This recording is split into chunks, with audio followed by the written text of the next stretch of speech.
ETEC Brasil, Escola Técnica Aberta do Brasil, técnico em serviços públicos.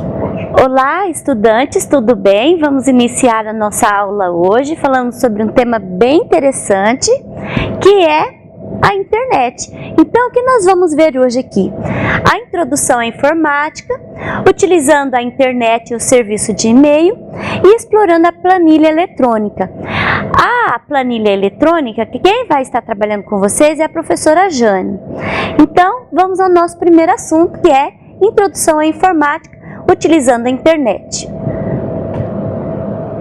A internet revolucionou o mundo dos computadores e das comunicações, estabelecendo novas rotinas. Então, hoje em dia tem aqueles que não saem de casa sem acessar a internet, ou para saber como que está o trânsito, ou para saber alguma notícia interessante, e tudo isso é possível em tempo real. Então a internet tem feito parte da nossa vida e cada dia mais, né? Então, nós já passamos por várias invenções, mas é a internet que está mudando a forma de pensar e agir de todos. Então nós temos a invenção do rádio, do telefone, da televisão, mas o próprio computador, mas apenas depois da invenção da internet que realmente nós podemos ter, vamos dizer assim, o mundo em nossas mãos, né? Nesta aula iremos aprender a trabalhar com a produtividade na internet. Então, o que nós veremos por aqui? Quais são os objetivos?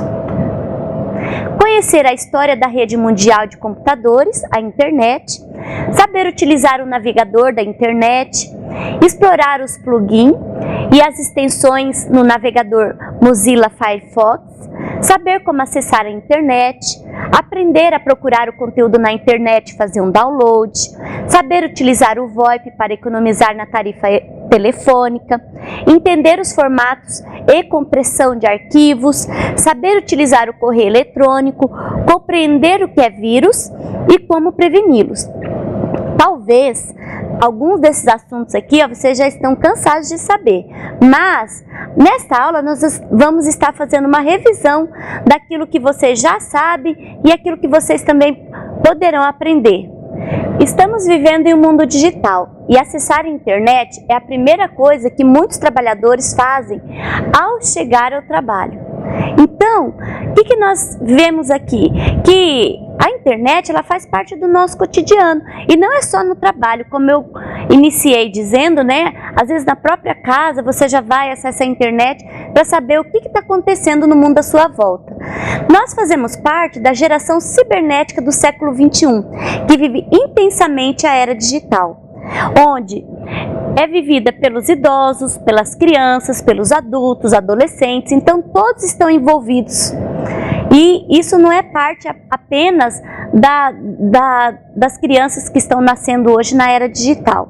Navegar é rotina e aproxima as pessoas. A internet, ela não começou de uma hora para outra, né? Nós vimos que muitas coisas foram inventadas e para a internet ser criada, na verdade, ela não tinha a função que ela tem hoje. Então vamos descobrir? A internet, ela iniciou na época da Guerra Fria. Os Estados Unidos e a União Soviética disputavam a liderança internacional. Os Estados Unidos criou então um sistema onde os computadores pudessem ficar interligados e mesmo que tivesse assim, um ataque nuclear, os seus dados eles não fossem perdidos. Então, surgiu no final da década de 1960 a ARPANET, que é a rede da Agência de Projetos de Pesquisa Avançada. E em 1980, devido ao sucesso do projeto, essa rede passou a ser dirigida à pesquisa científica. Então, assim, muitas pessoas começaram a desenvolver várias situações que pudessem ser compartilhadas e, a partir de 80, as universidades passaram a trabalhar com a internet fazendo pesquisa. No Brasil, esse acesso ocorreu apenas em 1989. E o nome internet? Ele foi estabelecido em 1986 com a conexão da rede de computadores NSF, que é a Fundação Nacional de Pesquisa Americana, e a ARPANET. sendo que em 1990 a internet deixa de ser exclusiva para o mundo acadêmico e libera o acesso a todos através do software Mosaic. Então foi assim uma explosão realmente, né? Em 93 esse software já começou a ser comercializado nos Estados Unidos e no ano seguinte no Brasil. Nós podemos ver, né, que é bem recente.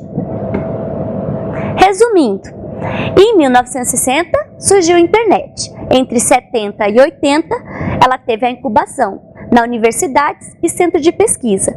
Em 90 ela se popularizou e tornou comercial. E de 2000 até hoje houve uma dependência da internet nas empresas, nos lares e com uma velocidade cada vez maior. Nas atividades complementares tem um vídeo onde vocês vão conhecer melhor a história da internet e sobre a sua funcionalidade. O www. Tim Berners-Lee, que trabalha no laboratório do Conselho Europeu para a Pesquisa Nuclear, idealizou uma rede de computadores muito similar a uma teia de aranha que usava links para fazer transferências de dados. Essa ideia de Berners-Lee é a primeira ideia de como era um navegador. E nasceu aí o www ou World Wide Web ou apenas Web, que significa a grande teia mundial. Navegadores para a internet. O que são os navegadores? Eles são software de interface usado para explorar a internet. E o que ele faz? Ele manipula imagens, textos, som, os vídeos, tudo com qualidade. Então, quais são os navegadores que nós temos? O Microsoft Internet Explorer, o Mozilla Firefox, o Safari, o Conqueror, Opera, entre outros. Então aqui só tem alguns citados. Nós podemos identificar o Microsoft Internet Explorer e o Mozilla Firefox como os dois mais utilizados. Bom, o que são os plugins? Plugins são programas que servem para adicionar funções ao navegador, provendo alguma funcionalidade especial ou específica. Por exemplo, você vai assistir um vídeo ou você vai ver uma imagem, né, uma foto. Então, às vezes, se o plugin não está instalado no seu computador, você não vai conseguir essa função. Exemplo, os Flash Player, usado quando é necessário executar programas em Flash no navegador, como banners animados, jogos ou vídeos do YouTube. Esse último aqui, né, eu duvido que nunca acessou esses vídeos. Então, eles precisam do Flash Player para ele poder rodar. Por isso que às vezes quando você vai assistir um filme, né, ele aparece que precisa de uma atualização e você precisa, ele precisa da sua resposta, né, para ele poder atualizar. Eles são instalados automaticamente, sendo necessária essa concordância do usuário. Então, alguns necessitam de pequena configuração. O exemplo do QuickTime, que ele precisa da configuração para ele poder rodar. As extensões do Mozilla Firefox. A extensão é um programa feito especialmente para o Mozilla Firefox, para criar ou modificar alguma funcionalidade. A sua existência ele não interfere na visualização da página. Você verifica que a página você consegue visualizar ela do jeito que ela é. Porém, se você quiser uma funcionalidade, ela precisa estar instalada. Então, depois no seu computador, você pode visualizar em ferramentas complementos. Bom, o endereço na internet. O endereço é dado pela sua URL. O que é uma URL? É um localizador de recursos uniformes. Bom, vamos voltar, né? Ali no slide anterior, só um pouquinho. Então, é uma sequência que fornece endereço de um sítio da web ou recurso da www que nós já vimos, junto com o protocolo do qual o sítio é acessado. O mais comum é o HTTP, por isso que às vezes vocês veem um site que não começa com HTTP. Uma URL tem a seguinte estrutura, que é o protocolo, a máquina, o caminho e o recurso. Aqui nós podemos visualizar o protocolo, a máquina, que a gente pode também chamar de host, tá? E o recurso. Aqui nesse endereço aqui específico. Bom, o provedor de acesso à internet. Como que é? Eu chego em casa, ligo meu computador, ele vai estar acessando a internet? Não. Nós precisamos de um provedor. Então, para ter acesso à internet, é preciso assinar um contrato. Então, você vai assinar um contrato com a empresa provedora de internet. Então, o que acontece? Essa empresa, ela geralmente, ela já tem outros pacotes para te oferecer. Algumas já oferecem telefone, oferece televisão, junto com a internet. O acesso pode ser por linha fixa, celular ou em alta velocidade por outras tecnologias existentes. Às vezes, as que nós vamos apresentar aqui já sejam até algumas ultrapassadas, porque nós sabemos que a internet, ela tem sido assim, tem avançado, né, tão rápido que nós mesmos nos esbarramos às vezes com situações já ultrapassadas. Nós temos aqui o celular, que é a tecnologia web, que é protocolo de programa sem fio, a linha de escada, que é acesso temporário via telefone, e a linha fica ocupada enquanto a internet é acessada. Antigamente ela era muito utilizada, né? Só que depois, com o avanço da tecnologia, isso daí já mudou um pouco. Inclusive, quando a linha ficava ocupada, eles cobravam bem caro na conta telefônica. Tem o acesso dedicado de protocolo, que é a ligação entre o computador e a internet, que é feita por um circuito dedicado de comunicação com endereço fixo e nome próprio para a máquina, que nós podemos chamar de endereço, que é o endereço de IP da máquina. Então, quando a velocidade é acima do padrão de 56 kbps, chamamos banda larga, que a mais conhecida é a ADSL. Ela apresenta grandes vantagens sobre a linha de escada, porque ela não mantém a linha ocupada e tem acesso 24 horas. Hoje nós podemos dizer que a maioria das pessoas usam a internet banda larga. Bom, vamos falar agora sobre o acesso à rede sem fio de longa distância. Esse acesso, ele já está se tornando comum e ele é conhecido por WiMAX, que é a interoperabilidade mundial para acesso de micro-ondas. E o que ela é? Ela propicia uma política pública de inclusão digital, na qual o governo federal, estadual ou municipal, pode equipar bairros e tornar o acesso à internet gratuito. Que legal, né? Já pensou? Todas as pessoas com acesso à internet?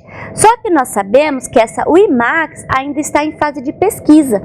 Algumas cidades aqui do Brasil, eles estão fazendo essa pesquisa para ver como que o sinal chega, se realmente a longa distância você consegue ter uma internet de qualidade. Porém, eles esbarram nos provedores de internet. Por quê? Porque como o acesso vai ser gratuito, eles querem monopolizar. Então, eles estão fazendo assim com que essa pesquisa, né, demore aliás, essa realidade, né, demore a acontecer. A busca na internet. Como que acontece essa busca? É um dos serviços mais visitados na internet, é o sítio de busca por conteúdos. Quem aqui, né, como eu disse no início, não fez uma pesquisa na internet ainda? Então, isso é muito comum. Essas buscas podem ser feitas por mecanismo de busca, como é o caso do Google, né? O Google é um mecanismo de busca muito comum. Ou por diretório, como é o caso do Yahoo, que também é um site bem visitado. O telefone pela internet. O crescimento da popularização do acesso em banda larga abre caminhos para novos serviços e aplicações à disposição dos usuários. Um exemplo disso é o IP, ou que a gente pode chamar de VoIP, o Skype, né? Que o Skype hoje a gente sabe que você pode falar com uma pessoa que está longe, né? Você pode visualizar aquela pessoa, você pode fazer uma ligação para o telefone dela.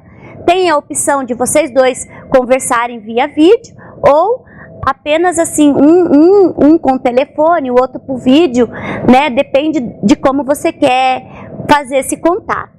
Então, Tendo um computador e uma webcam, as conversas tornam-se bem mais interessantes. Então, mais um motivo para você ver que a internet aproxima as pessoas de qualquer lugar do mundo. O download de arquivos. O que é esse download, né? Muita gente fala assim, eu vou baixar o arquivo, né?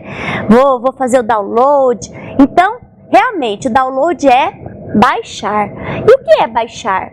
Baixar é copiar arquivos disponíveis na internet e guardar na sua máquina. Então tá lá disponível uma música, né? Gostei daquela música, quero que ela toque, né, lá no meu computador, quero que ela toque no meu celular. Então eu vou baixar essa música, eu vou fazer o download dela. Dependendo do seu tamanho, do arquivo e a conexão com a internet, ela pode demorar muito ou não. Então a gente sabe assim que às vezes o vídeo é muito extenso, ou até mesmo uma atividade que você queira mandar que demora a carregar, é porque às vezes sua conexão com a internet ela é lenta, ou aquilo que você está carregando também é muito pesado. Então existem, né, a gente sabe que várias situações. Formato de arquivo. Os arquivos que você baixa também tem vários formatos. O formato é como uma informação se encontra agrupada em seu computador. Nós temos os textos, né, como o ADT, que a gente pode encontrar no Linux, e o doc, que a gente pode encontrar no Windows. As imagens, que pode ser em JPG, GIF, TIFF, entre outros. Os mais comuns e utilizados nesse curso são o áudio, MP3, textos e planilhas e apresentações do BR Office, Office da Microsoft e PDF da Acrobat para vídeos, WMV, AVI e FLV. Lembrando para vocês que hoje nós não usamos mais BR Office. Às vezes no computador de vocês podem ter esse formato, né, com o computador Linux, mas usamos o LibreOffice. Uma informação ela pode ser gravada em vários formatos. Bom, vamos agora falar sobre o PDF. O que é o PDF? É um formato de documento portátil. Ele é um formato de arquivo desenvolvido em 1993 pela Adobe System para manipular documentos de maneira independente do aplicativo, do hardware e do sistema operacional.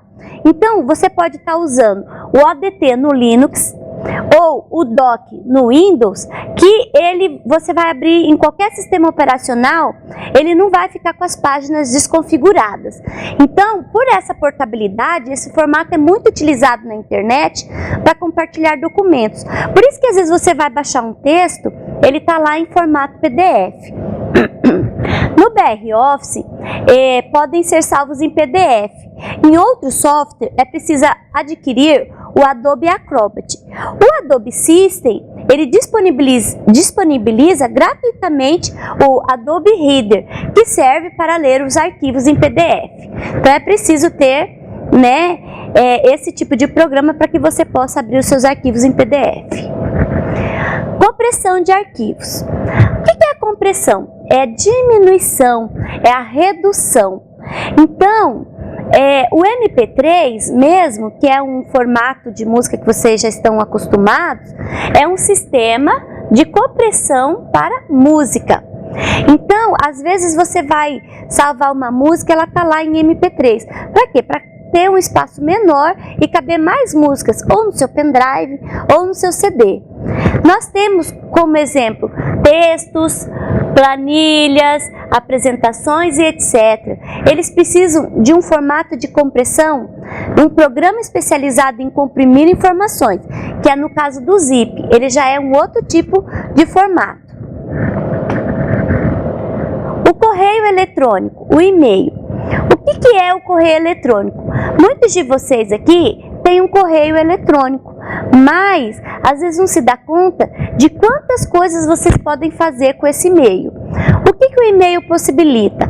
O envio e recebimento de mensagens pelo computador em velocidade muito rápida E ele já superou o volume de cartas remetidas pelos correios em muitos países. Olha só que informação aqui que é bem relevante, né? Então, quem tem o Facebook aqui tem o endereço de correio eletrônico, mas às vezes nem abre, não acessa ou não envia mensagens, né? Às vezes não verifica esse correio eletrônico, usa apenas o endereço de e-mail para acessar o Facebook. Então, para usar o correio eletrônico, é necessário ter o endereço de e-mail, que é no caso que muitos aqui já têm. Todas as mensagens ficam armazenadas em conta no servidor de e-mail do seu provedor, até que você acesse a internet e as veja. Então, sua mensagem vai ficar lá guardada. Quando você for lá, né, acessar o seu e-mail, aí você vai ver o que é que tem disponível.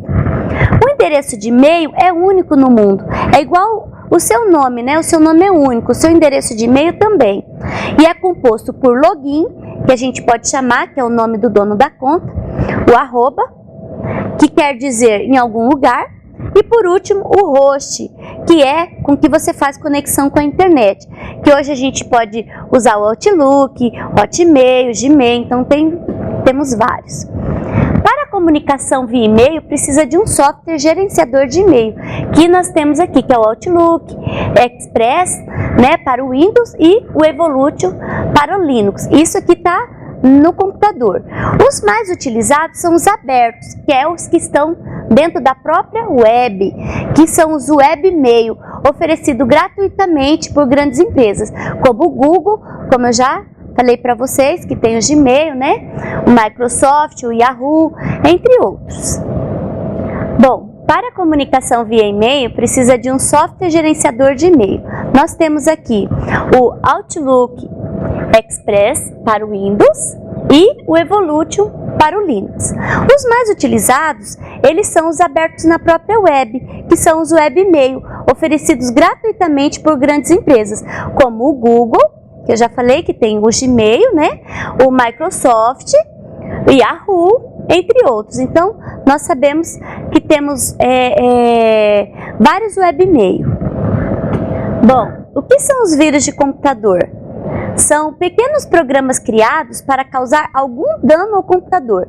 O que eles fazem? Seja apagando os dados, seja capturando as informações, seja alterando configurações da máquina. Então, às vezes você está trabalhando, né, e você verifica que um arquivo que você salvou, você procura não está mais, ou a sua máquina está ficando lenta. Então, tudo isso quem causa é o vírus. No Windows, ele é mais comum do que no Linux. E por que ele tem o nome de vírus? Esse nome é dado pela capacidade de se multiplicar rapidamente. Por exemplo, a lista de contato de e-mail. Então, você tem lá os seus e-mails, sua lista de contato. Às vezes as pessoas começam a receber mensagens no seu nome, como se você tivesse enviado. Quando você vai verificar, realmente foi o vírus, né, que através da sua lista de contato espalhou o vírus para as outras pessoas. Então, pode-se pegar vírus por compartilhamento de mídias removíveis, que nós podemos chamar os pendrives, né? E-mail por comunicadores instantâneos e páginas infectadas na internet. Então, às vezes você está até procurando uma imagem. Quando você clica na página, aparece lá, né? E se você tiver um antivírus, aparece que aquela página ela está infectada. Então, é muito comum o vírus. E como será que a gente trata tudo isso? O vírus, a gente pode-se vacinar o computador com software antivírus, que é o que eu falei no slide anterior. E esse software, ele deve ser instalado em seu computador. Nós temos como exemplo de software pago o Norton, o Symantec, o Virus Scan e o McAfee. E nós também temos software gratuitos, que é o Avast e a AVG da Grisoft. Nós temos outros antivírus e cada vez mais nós sabemos que existem estudos para se pesquisar né, outros antivírus, porque os vírus também, eles têm ficado mais potentes para destruir mais coisas ainda no seu computador. Bom, e por último, vamos agora falar sobre a estatística. O Brasil, ele está de parabéns, vamos dizer assim, né? Porque em pouco tempo, ele já é o 9º país do mundo em números de host, é o 2º nas Américas e o 1º na América Latina. Então, isso é muito bom. Nós vivemos numa sociedade conectada.